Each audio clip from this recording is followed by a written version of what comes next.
Meeting. That's what's listed in it first. We do. All right. You can go ahead and log in now.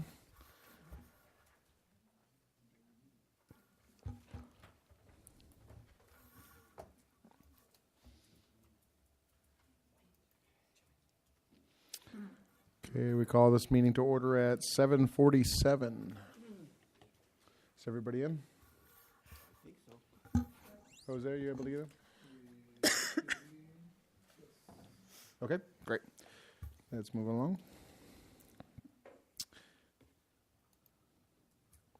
Invitation to to address the board of directors on agendized and non-agendized items. Any takers? Don't everybody jump out of your seats at once. Okay. No takers. Action items. Minutes of the Paris Union High School District Financing Authority meeting for October 19th, 2011. Do I have a motion? So moved. Joan and Carolyn. That was the last time we had it. Please vote.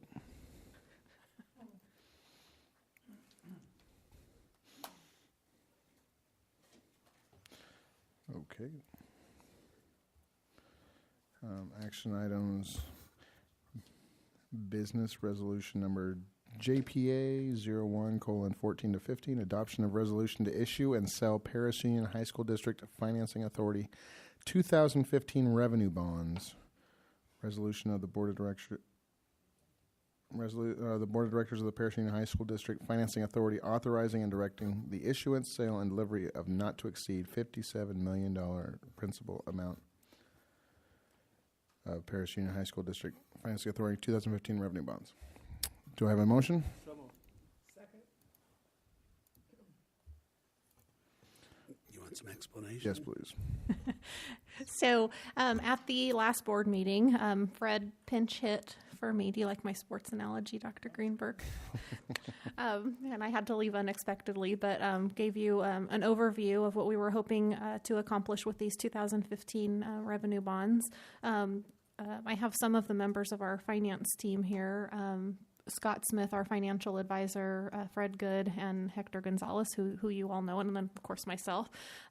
We can go over these or simply just answer any questions. One thing I did want to point out is the market is definitely moving in our favor for these bonds. When we talked to you just last month, we were talking about $6 million in present value savings. Just in that amount of time, that number has bumped up to $6.9 million. So we're real excited to get into the market, price and sell these bonds the first week of February. And we're excited to go forward. So I guess if the board has questions, is that how you'd like to handle it, Mr. Nelson? Absolutely. If anybody has any questions about these bonds? It's just $57 million. I know we've all been through the bond education process except for Jose, so I didn't know if you had any questions. No, at this time. Okay. Thank you. Okay, then please vote. And one other comment, you have three pretty much identical agenda items, one on the authority board meeting, which we're at now, and then 91-1 and then 92-1. So Okay. It would be the same explanation for all three. Okay, that makes it a lot easier. Thank you. All right. Motion for adjournment. Second. Carolyn and Joan, please vote.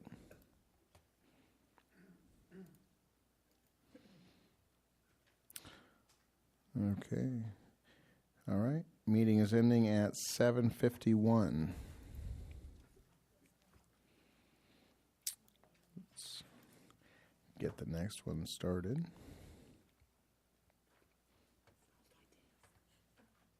Yes, I neglected to mention that's what all those stacks of paper are. Okay, you can join meeting now.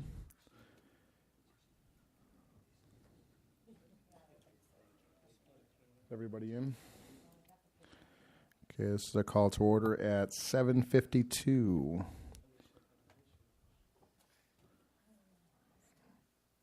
For Community Facilities District number 91-1 meeting. Invitation to address the Board of Trustees on this item. None?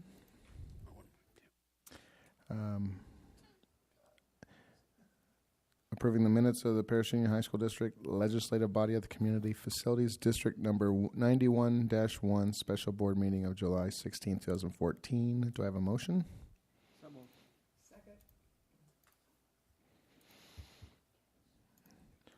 Okay, please vote.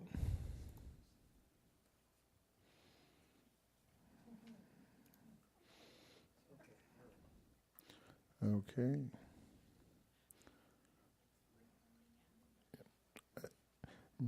Resolution number 14-15, adoption of resolution to issue special tax refunding bonds of Community Facilities District Number 91-1 of the PUHSD. Do I have a motion? So moved. Second.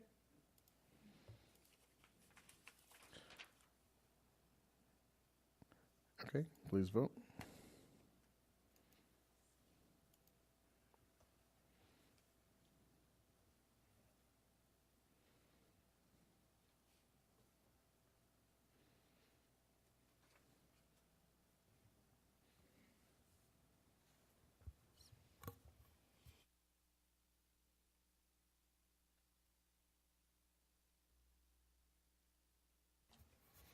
All right, thank you.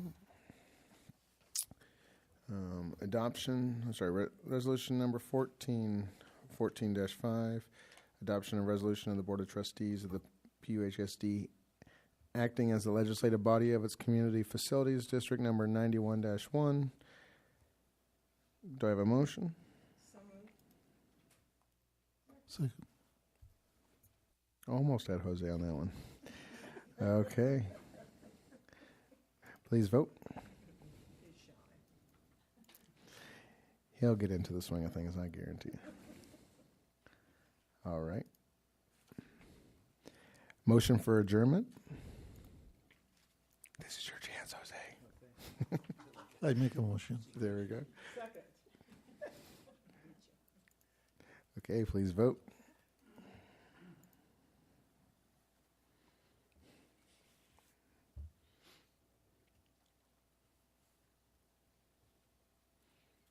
Democracy can be so quiet. There we go. Okay. That concludes our meeting at 7:55. And one more of these.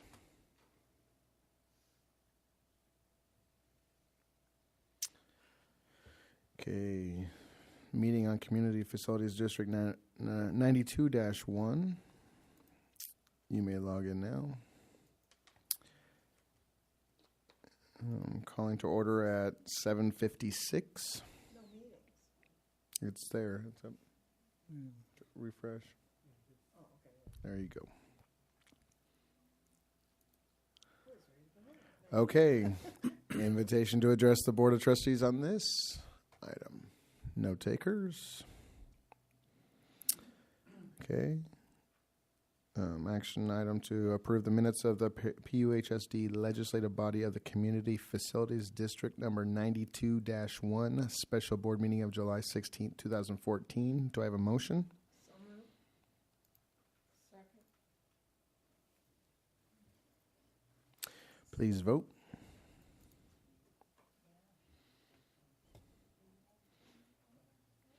You have to wake some people up after this. No, mine hasn't come up. No, it wasn't against you. Just these meetings in general. It has not come up. It's under discussion. Now I'm at 4.1. Thank you. Okay, adoption of this resolution, number 12:14-15, to issue special tax refunding on bonds, Community Facilities District Number 92-1. Well, I'm gonna make Scott. I need a motion first. Oh, we gotta get a motion. We gotta have a motion Get a first? motion first. I'm gonna put you to work, Scott. That was John, and then Ed. All right. Okay, Scott, could you come to the podium and just basically say, in these three meetings before they vote on the final one, what are they approving? What does it mean for taxpayers? Kind of give us just a real quick. Sure. So why the 3 meetings? So think about it this way: we're using the financing authority as the vehicle for doing the bond issue that we're selling to the public. But think about it: we have 2 houses. We have 2 CFDs, and it's like we have 2 houses. And but we wanted to get one loan, so that we only had to pay for one set of transaction costs. So the financing authority is our vehicle to go out and sell the bonds to the public. But what the financing authority is doing is it's buying the CFD. Each of the series of CFD bonds is the way for us to sell the bond. So that's why it's not just that Bond Counsel wants to get paid by the piece of paper that they produce. It's just very paper-intensive transaction.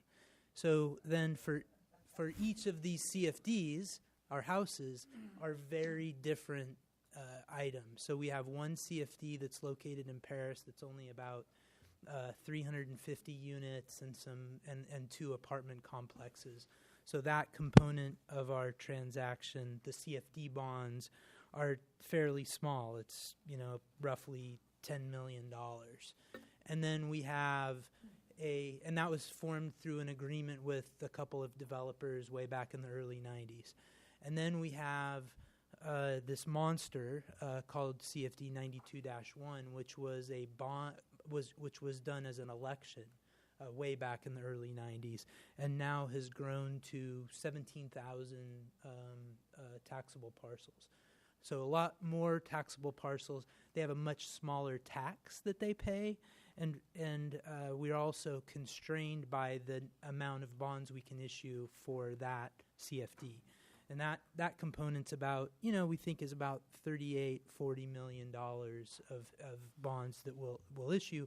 Together, they make what constitutes the financing authority bonds that we're issuing and selling to the public. Now, are these refinancing old bonds at a lower rate, or is this Measure T? Right. So good question.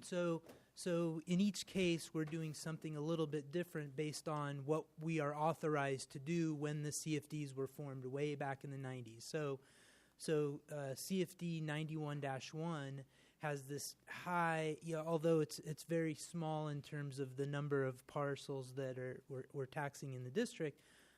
We have $100 million of bond financing capacity. So effectively, what we're doing with those bonds is that we're monetizing the savings so that we can, we're instead of getting savings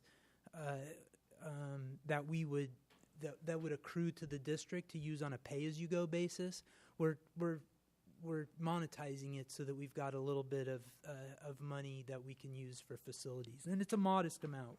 And this is a joint agreement with Paris Elementary, so we're getting about $600,000, and Paris Elementary is getting about $850,000. So that's 91-1. 92-1, we're really maxed out. Once we issue these bonds, we've pretty much used the bond authority that we have that was provided to us when the CFD was formed way back in the early 90s. So we're going to issue new money because there's in that case we're not so much monetizing the savings. We are a little bit, but what we really do is we have new development that's occurred since 2011, and that provides more revenues from which we can borrow more money. So we're raising a modest amount of money, about $6.5 million, give or take, depending what the market does. And that number's not going to change really, given the bandwidth of where the market is. We'll probably have about $6.5 million that we'll raise. And then what we will have is still considerable savings. And what that means to us is that there's more sort of pay-as-you-go money that accrues to the district every year that they can spend on a pay-as-you-go basis. So the way that how we levy the taxes there in each of these districts stays the same whether we do this bond issue or not. So it's really that we're able to raise these new funds that sort of and the economics to us the district, is why we're doing the transaction now. So the in lay terms, in terms of impact to the taxpayers, Right. what that meant was there is no impact, No to impact the to taxpayer. taxpayers, but impact to us in that we can raise a modest amount of new facilities funding. And if the board would like, we can put the presentation back up on the screen and work with Sarah that we did last month that kind of summarizes this. I think their eyes are glazing, probably telling us, please don't do that. But just I one won't more take that- reminder. I don't take that personally. Carolyn and Joan, you were here when we formed this financing authority in 2011 when we issued the first. About percentages that you make from the bond capacity. How much we get paid? So yeah, the finance team gets paid on a transactional basis. For the most part, all of the financing participants have contracts with the district that dictate, roughly what their compensation Depends is. on the bond sale limit. So Right. when we entered into our initial contract with Scott, I negotiated with him his fees, and obviously I wanted those to be comparable and that sort of thing. Once Scott came on board as an independent financial advisor, now the laws are such that you can't be an underwriter and a financial advisor. Back when we hired him, he had always been an independent financial advisor, which appealed to me as wanting somebody that didn't have any other. And so now with the other participants, and Mr. Gundis asked this question when we did the refunding bonds a couple of months ago. The GO bonds. And so what we do together, and usually Scott plays the bad cop, and I like it that way. We negotiate down to the extent we can the fees that the other participants on the finance team make. And that main finance participant is really the underwriter of the bonds. And what we typically do is, so we set a maximum amount that you're providing us the authority to pay, but what we really do is fight and claw and scratch, basically to get to where we know we're paying a market appropriate underwriting fee to that investment banker, and that's kind of one of my biggest chores on your behalf is to assure that we have the data that says this is a market appropriate fee to pay. Well, and one of the reasons we have gone with you for years, Scott, is that you're honest and you're straightforward, and your fee is extremely competitive, but I know you're really working the other players to make sure, because obviously the money we save can then go towards our projects. And I guess the bottom line is we're going to have, without increasing the debt to taxpayers, we're going to free up about $6.5 million, and that in an era where we don't have a state bonding, a state bond program, so we can't leverage Measure T in terms of getting the other side of Measure T from the state of California. This allows the sector to keep some projects going, especially at Paris High School, right? That's exactly right. Because we want new schools, but as everybody in this room knows, Paris High School needs to be redone and needs to look like Pinacati someday in terms of having that kind of facility. And anything we can do to keep up that momentum without increasing the burden to our taxpayers, we think is a good idea. Yeah. And one of the things I know they came up with some new laws in this bonding and who you can have lunch with and not, or I don't know, all kinds of stuff, Yeah, there was an interesting article that went out that I sent to Candace and a number of people where they, a lot of this, grew out of the whole Poway, what was written about their cab deal that they did, and I forget the name of the paper out in northern San Diego County, but North County Times. right. One of the items that they did was published all of the Fair Political Practices group went out and actually fined a bunch of board members and senior staff members of districts. A lot of districts in this area Not us. for going to lunches or dinners or whatever. A lot of them around the various conferences that the bankers hang out at, and although the banks had reported that they had provided these gifts, which are meals, because they came above a certain dollar threshold that required the reporting. The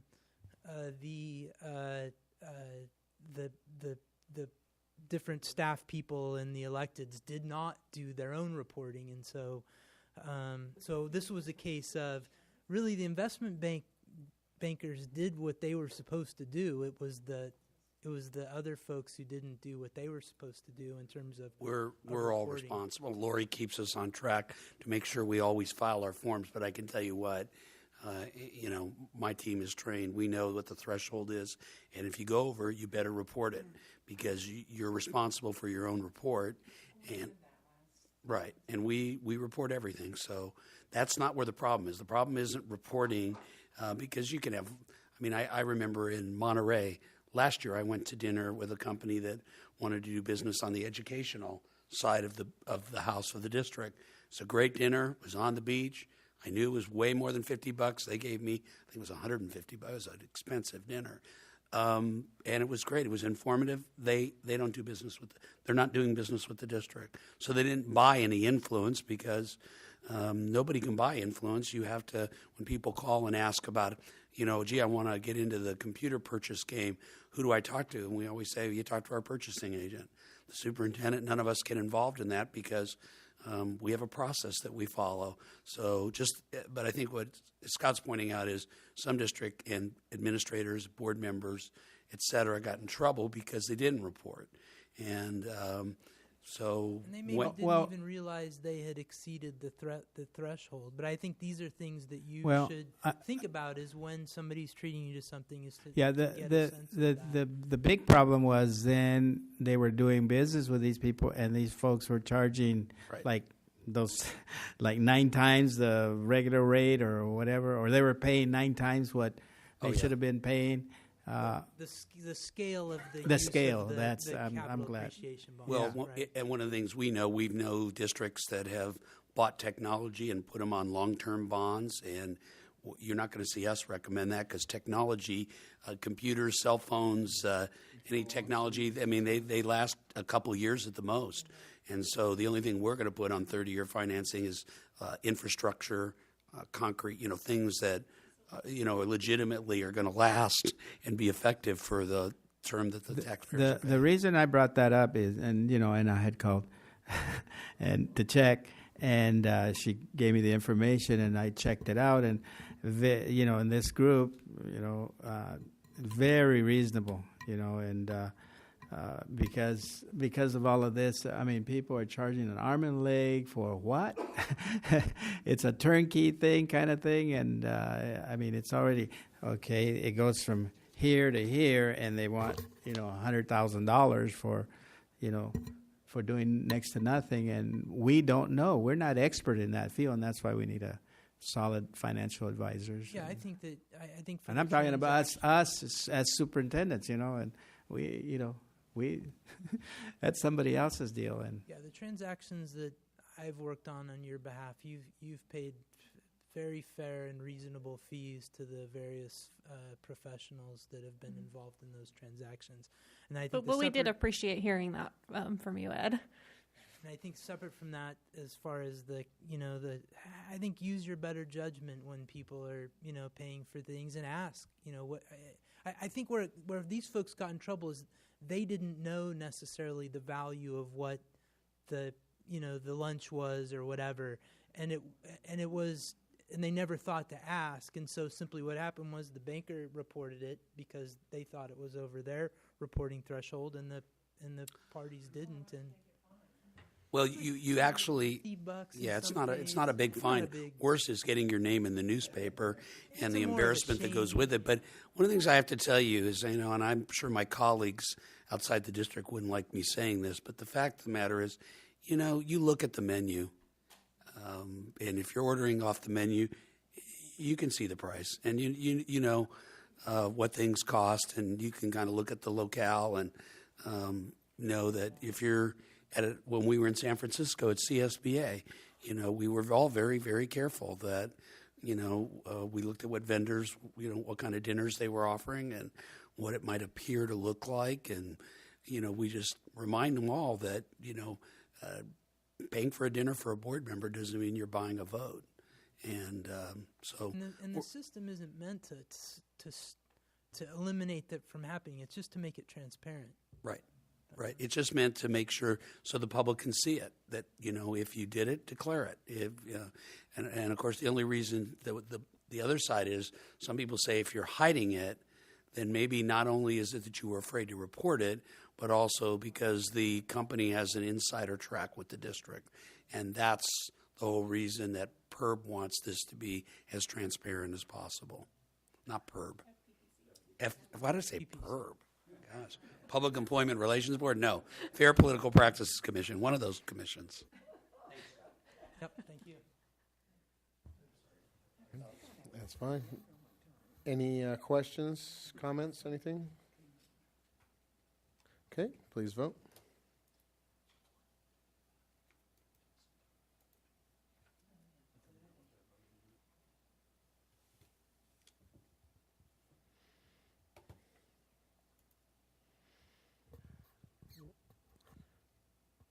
Okay, resolution number 14-15. Adoption of resolution of the Board of Trustees of the PUHSD acting as the legislative body of its Community Facilities District number 92-1. Do I have a motion? So moved. Okay, please vote.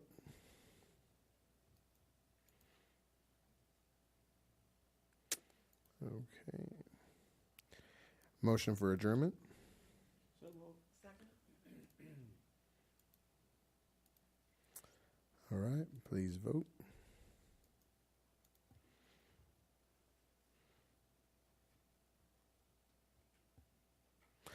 All right, we are adjourned at 8:14. Ruba, wake up. All right, let's get started with CMI. Does anybody need a break? I don't think so. Okay, let's get moving. Okay, I just wanted to make sure. Okay, you may log in now.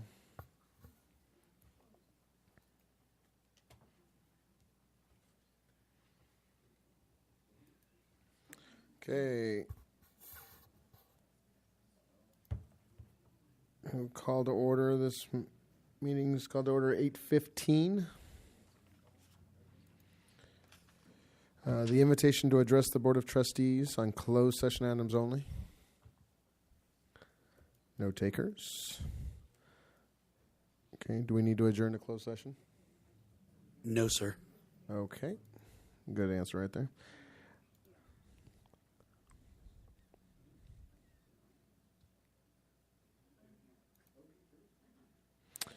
Okay, revision, adoption, ordering of the agenda. Do I have a motion? So moved. Second.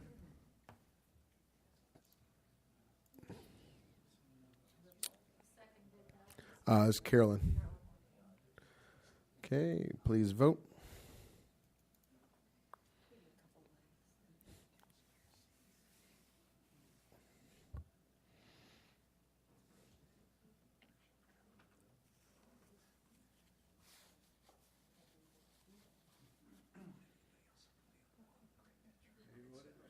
Yes. There we go. Yes. Okay. Okay. Introduction of promoted and or new employees. Not necessary. Thank you. Principals update. Or in this case, the assistant principals update. I'm going to start with an update with Mr. Rhodes' situation. He is home. He got discharged this afternoon. He's doing well. Now just recovery. He's working from home, called me 10,000 times.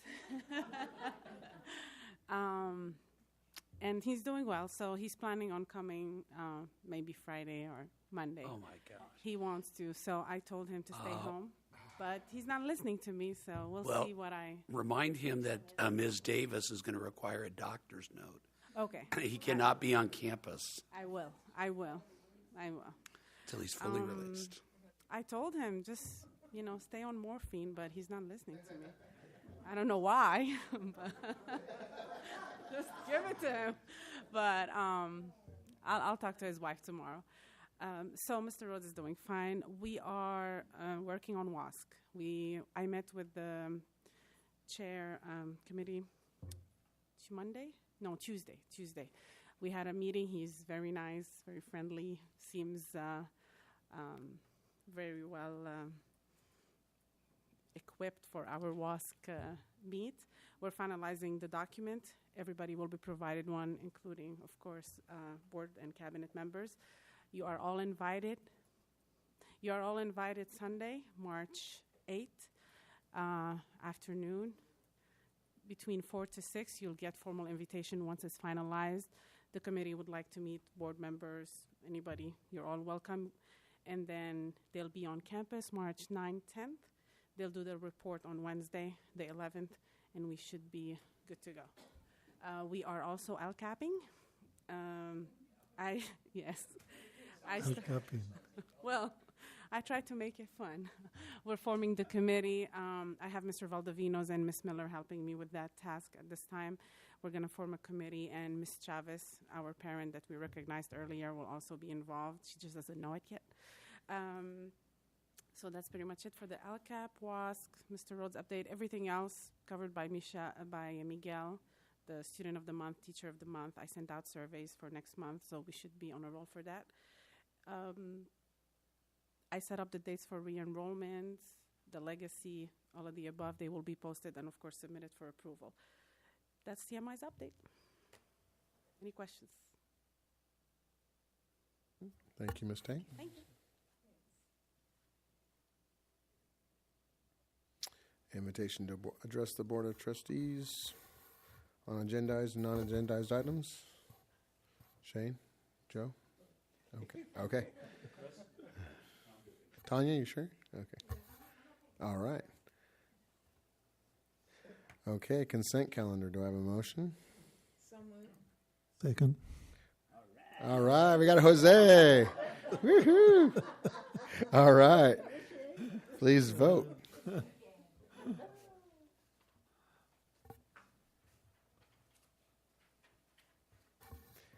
All right.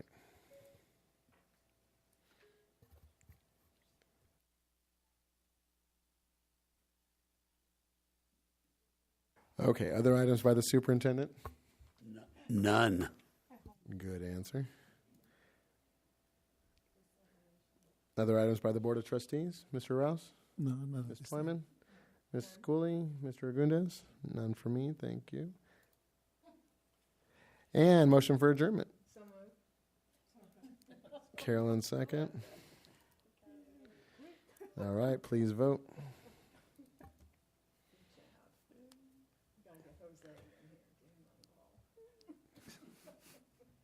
You don't want to miss out on the fun, Dr. Rouse.